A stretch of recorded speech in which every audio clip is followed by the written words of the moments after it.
वो कौन सी कंपनी है जिसके बारे में जब हम सुनते हैं, जिसका जब नाम सुनते हैं तो हमारे चेहरे पे एक स्माइल आ जाती है। वो कौन सी कंपनी है जो शाहरुख खान की तरह हाथ फैला के हमको कहती है कि मैं हूं ना। दोस्तों, मैं लाइफ इंश्योरेंस कॉर्पोरेशन के बारे में बात कर रहा हूं। एलआईसी जो कि हमारे जीवन में बहुत ही इंपॉर्टेंट रोल निभा रही है, वो है हमारे जीवन को सिक्योरिटी देना। दोस्तों, दुनिया भर में सोशल सिक्योरिटी एक बहुत इंपॉर्टेंट मेजर है किसी भी गवर्नमेंट का। बट दुर्भाग्यवश इंडिया में सोशल सिक्योरिटी के नाम पे बहुत ही लिमिटेड इनिशिएटिव्स लिए गए थे। उसमें से एक इनिशिएटिव था एलआईसी, जो कि हमारे सबके निजी जीवन में एक इंपॉर्टेंट फैमिली मेंबर के रूप में जुड़ चुका है।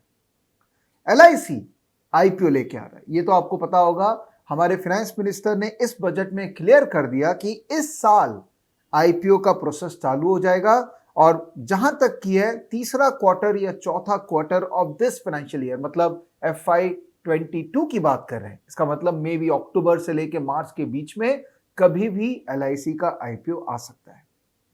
लेकिन दोस्तों, आईपीओ में तो पैसा डालेंगे ही, क्योंकि एलआईसी का पार्ट तो बनना ही है एज ए शेयर होल्डर। लेकिन यहां से जब एलआईसी का आईपीओ आएगा तो ये रनअप जो आने वाला है, इसमें कई कंपनीज हैं जिनको इसका बेनिफिट होने वाला है और शायद उनके स्टॉक प्राइस भी चल जाए।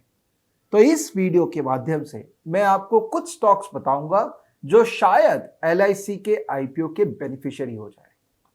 दोस्तों, मेरा नाम है विवेक बजाज। मैं हूं शेयर बाजार में कई सालों से और मुझे समझ में आता है मार्केट में चलता क्या है।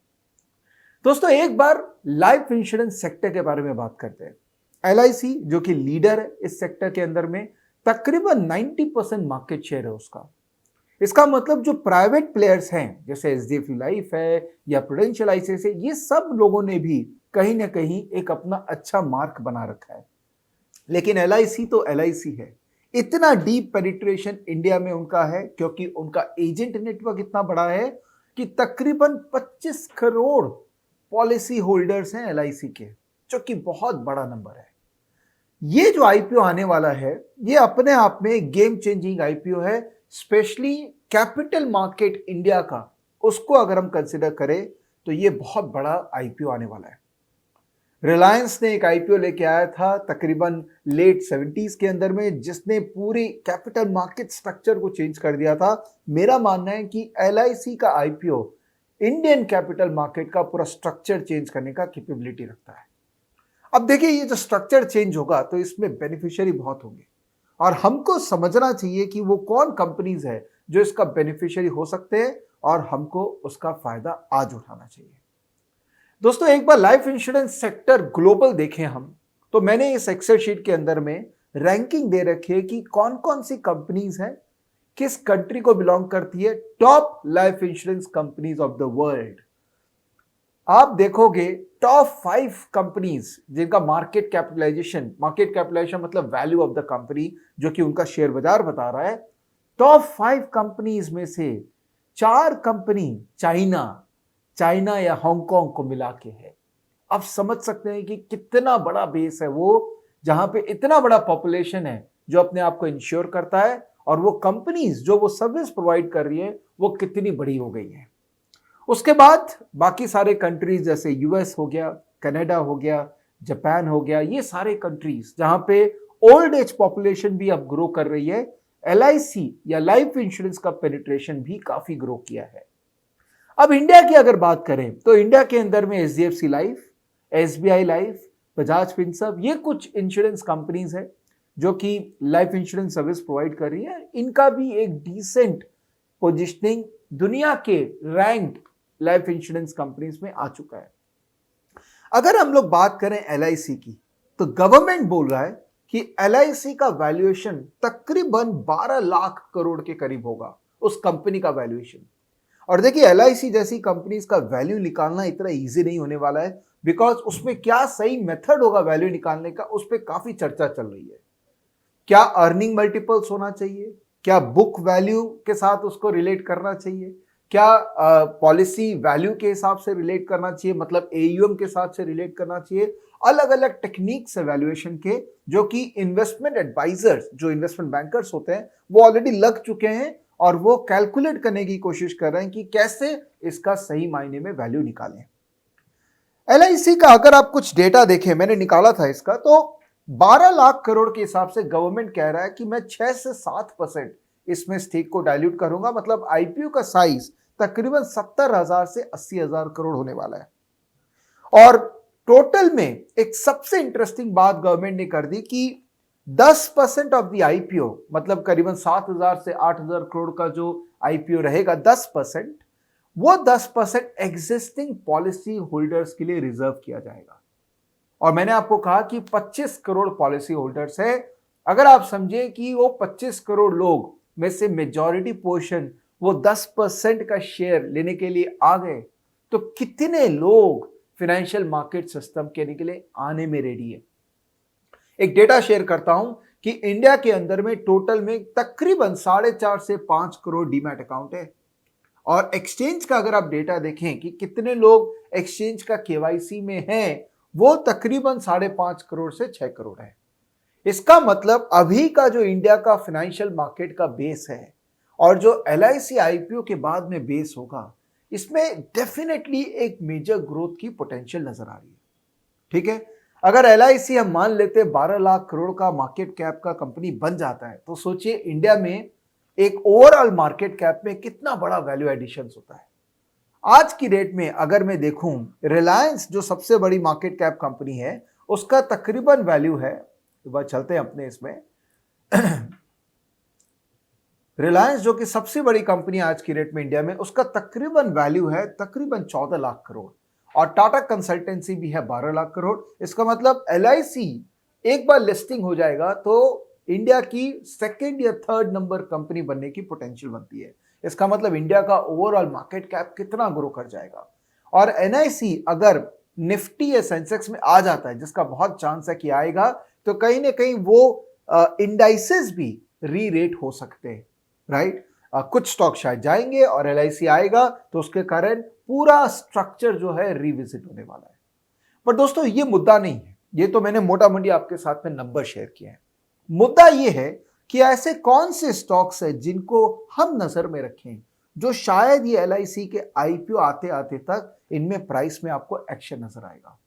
तो मैंने अपने स्टॉकेज में माई वॉचलिस्ट में जाके एक वॉचलिस्ट बनाया है, जिसमें मैंने 10 स्टॉक आइडेंटिफाई करने की कोशिश की है।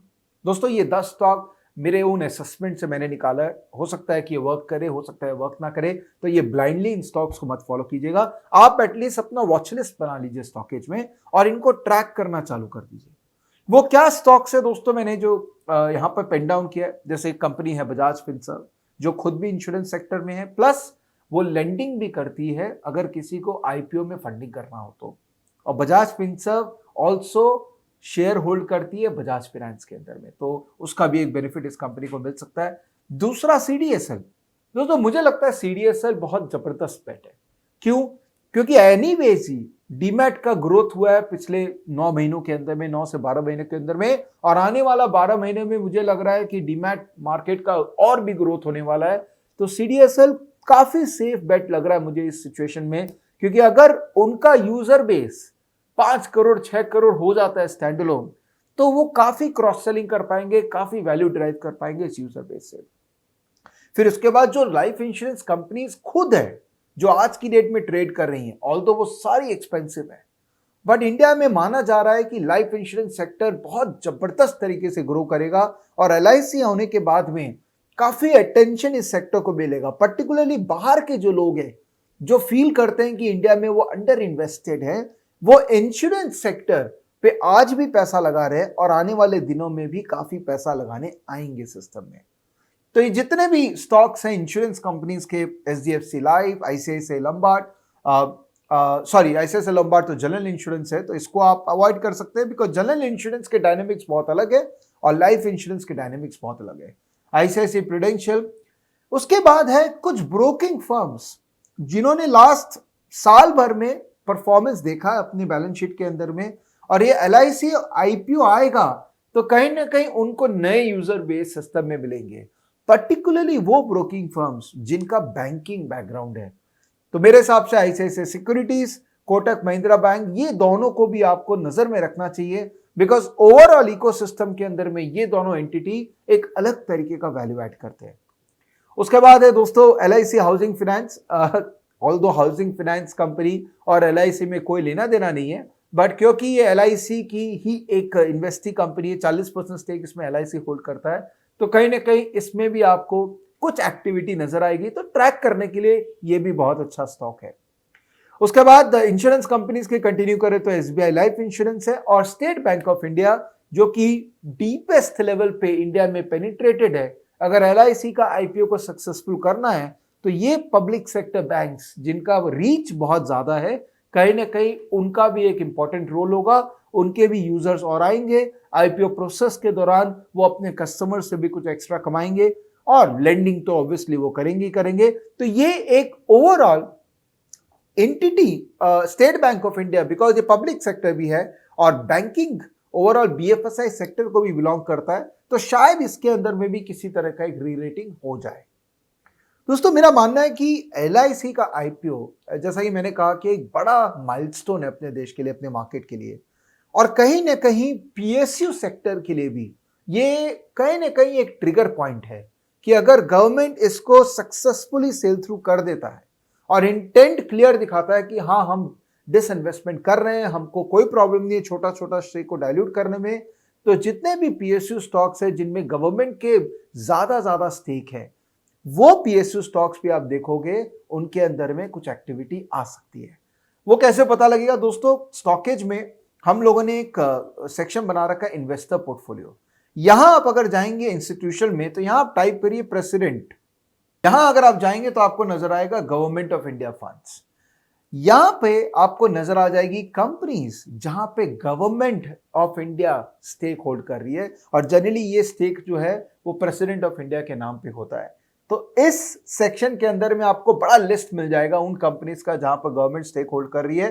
तो आप देखिए जहां जहां पे गवर्नमेंट का स्टेक ज्यादा है कंपनीज में, एक बार LIC का IPO सेल थ्रू हो जाता है तो उन सब कंपनीज में भी मुझे लगता है फॉलो ऑन इश्यूज आ सकते हैं। गवर्नमेंट और चाहेगा कि उनको भी मैं डाइल्यूट करूं, तो एक इंटरेस्ट ओवरऑल PSU स्टॉक्स के अंदर में एक मार्केट में जनरेट हो सकता है, बट वो शायद IPO आने के बाद की बात है। एटलीस्ट IPO तक का मुझे लग रहा है जो लिस्ट मैंने आपको बताया है, जो मैंने अपने वॉच लिस्ट के अंदर में डाल रखा है, वो लिस्ट पे आप डेफिनेटली ध्यान दीजिए, उनको ट्रैक करिए, और कभी मौका मिले कोई स्टॉक अगर अपना प्राइस का ब्रेकआउट दे रहा है, उसमें स्ट्रेंथ नजर आ रही है, उसमें वॉल्यूम नजर आ रहा है, उसमें डिलीवरी नजर आ रहा है, तो आप उस स्टॉक के अंदर में पार्टिसिपेट कीजिए या एक अपना मिनी पोर्टफोलियो बना लीजिए इस स्टॉक्स का, और थोड़ा थोड़ा पैसा इन स्टॉक्स के अंदर में सिस्टमैटिकली डालना चालू करिए, क्योंकि मुझे लगता है कि ये मौका आज अवेलेबल है।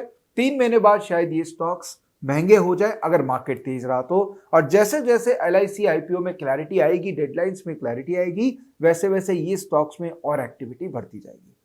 तो आशा करता हूं दोस्तों ये वीडियो आपको पसंद आया होगा और ये कॉन्सेप्ट आप समझ पाए होंगे, और LIC में अपने को IPO में तो पार्टिसिपेट करना ही, क्योंकि मुझे पता है कि ये महंगा ही होने वाला है, बट LIC ऐसा मार्केट, ऐसा प्रोडक्ट है, ऐसा कंपनी है जो महंगा है और महंगा ही रहेगा, तो उसमें पार्टिसिपेट तो हम करेंगे, लेकिन साथ में उसके अराउंड में और हमको अपॉर्चुनिटी मिल जाए तो उसको कैपिटलाइज डेफिनेटली करेंगे। तो दोस्तों आशा कर रहा हूं ये वीडियो आपको पसंद आया होगा और आप मेरे चैनल के साथ जुड़े हुए रहेंगे, और इस तरह के वीडियोस बनाऊंगा, स्पेसिफिक टॉपिक्स पे वीडियो बना रहा हूं और आपको हेल्प कर रहा हूं कि आप कैसे स्टॉक मार्केट के अंदर में सिस्टमैटिकली इन्वेस्टमेंट या ट्रेडिंग करके वेल्थ क्रिएट कर सके।